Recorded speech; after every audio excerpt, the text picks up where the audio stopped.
Friends, நான் Airtel சிம்லேருந்து பிஎஸ்என்எலுக்கு மாறிட்டேன் friends. ஏன் மாறிட்டேன்னா, ரீசார்ஜ் அதிகமாக்கிட்டாங்க. 300 ரூபாய் ரீசார்ஜ் பண்ணால் 1.5 GB நெட்டு, அன்லிமிட்டெட் கால்ஸு. இதில் வந்து வெறும் 200 ரூபாய் ரீசார்ஜ் பண்ணால் போதும் ஃப்ரெண்ட்ஸ். 199 பண்ணால் போதும். பிஎஸ்என்எல்லில் 2 GB டேட்டா கிடைக்கிது. 4G தான் வரும். இருந்தாலும் பரவாயில்ல, என்கிட்ட இருக்கிறது 4G மொபைல் தான். எதுக்கு தேவையில்லாமல் 100 ரூபா எக்ஸ்ட்ரா கொடுக்கணுன்னு. அது இல்லாமல் 28 டேஸ் தான் ஜியோ ஏர்டெல்லாம் வேலிடிட்டி கொடுக்குறாங்க.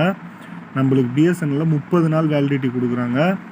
30 நாள் நம்ம பேசலாம், 30 நாள் நெட்டும் நம்மளுக்கு யூஸ் பண்ணலாம் 2 GB.